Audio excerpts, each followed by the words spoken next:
Open any financial news channel from the last 50 years. You'll find the same headline again and again: the dollar is dying. They said it in the 70s, in the 80s, in every crisis since. There were best-selling books about it, documentaries, countless predictions. And yet today, about 57% of all the money the world's countries keep in reserve is dollars. Not euros, not gold, not their own money, dollars. But here's what's new. That number just hit its lowest point in 20 years. And this time something really is different. In the next 8 minutes, you'll learn the dollar's secret superpower. Why the whole planet quietly works for America. Who is attacking the dollar right now? And with what weapons? You'll see the moment in 2025 when a 50-year-old reflex snapped. And the twist, the biggest threat to the dollar is not China. It's coming from inside the house. Let's follow the money. First, a fair question. How did one country's paper become the whole world's money? It wasn't always like this. In 1944, in a hotel in Bretton Woods, the winners of World War II designed a new money system.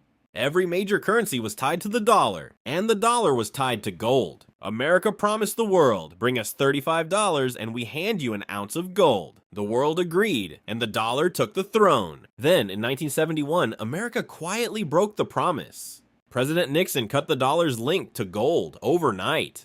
Since that day, the dollar is backed by nothing physical at all, only trust. Remember that word. It's the key to everything ahead. So what does the throne actually give? Try to buy oil from the Gulf, or chips from Taiwan, or wheat from Argentina.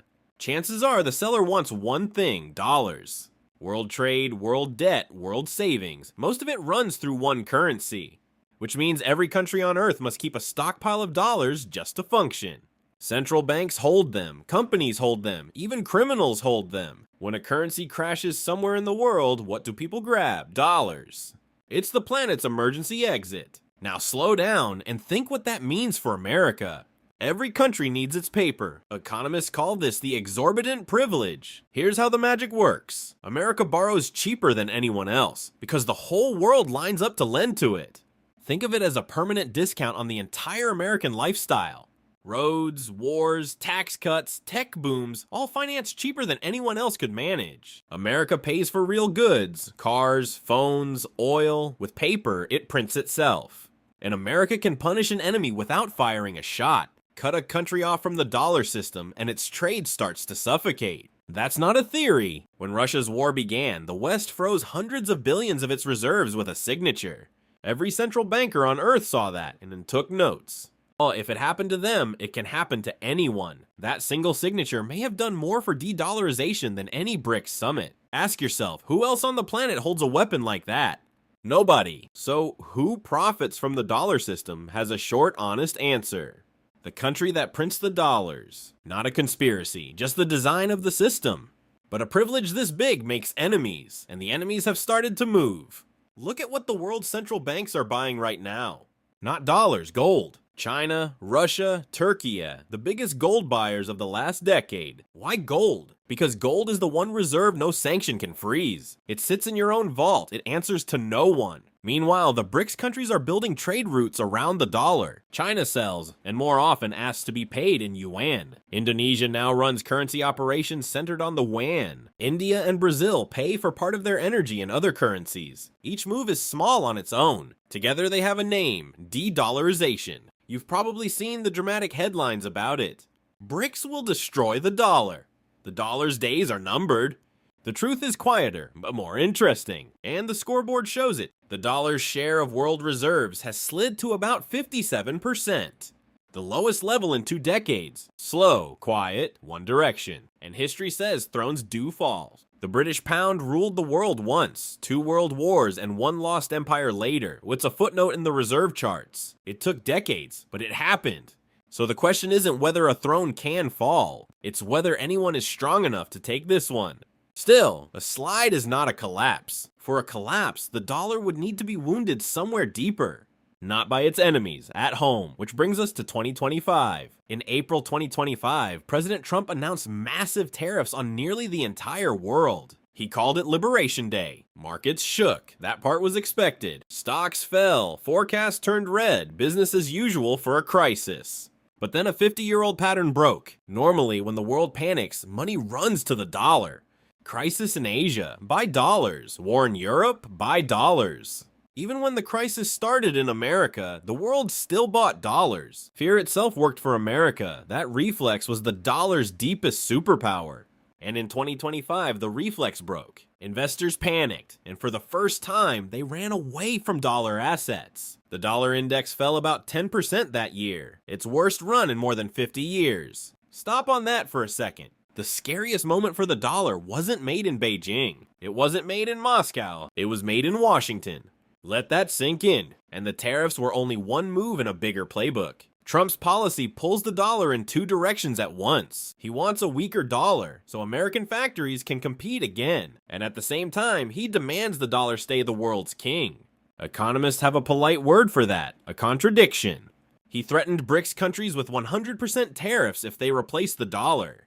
Stop and think about that threat. You cannot threaten the world into trusting your money. Trust that has to be enforced isn't trust anymore, it's fear. At home, he publicly attacks his own central bank, demanding lower rates. He even threatened to fire its chairman. And markets start asking a dangerous question: who really controls the money printer? Each move makes political sense. Together, they drill holes in the ship the dollar sails on. That's the real twist of this story. The dollar's power was never about America's size or its army. It runs on one invisible fuel: trust. Trust that the rules won't change overnight. Trust that your dollars will buy the same thing tomorrow. Tariff wars, sanction wars, political chaos. Each one burns a little of that fuel. And here's the trap: the more you use the dollar as a weapon, the harder the world looks for an exit. Freeze one country's reserves, and 100 others start hedging. The weapon works, but every shot costs ammunition you can't reload. And trust, unlike gold, cannot be bought back quickly. So is that it? Is the dollar finished? Here's the uncomfortable answer for the dollar's enemies: no. Because to replace a king, you need another king. Look at the candidates. The euro, a currency shared by 20 countries that often disagree with each other. The yuan, China doesn't let money move freely across its border, and nobody wants savings they can't take out.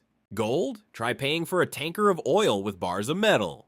Crypto, too small and too wild, for now. Every challenger has the same problem. Being big isn't enough. You need to be trusted, open, and boring. And boring is surprisingly hard to build. And one more force guards the throne: habit. The world's financial plumbing was built around the dollar: contracts, debts, prices, banking software.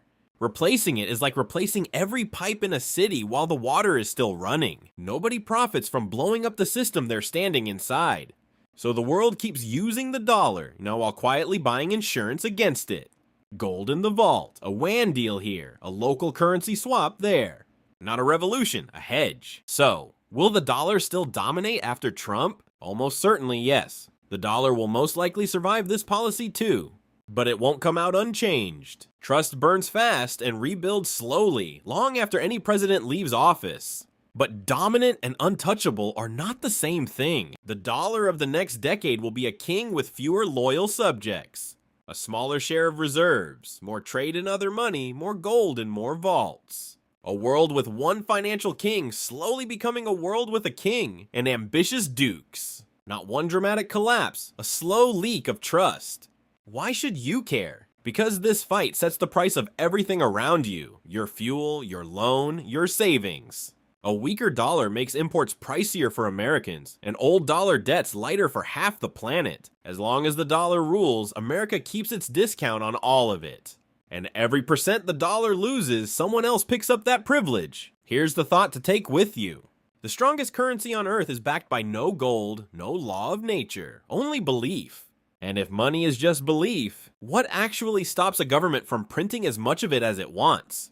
Unlimited money, free everything, why not? That's the next video. Subscribe. The answer is wilder than you think.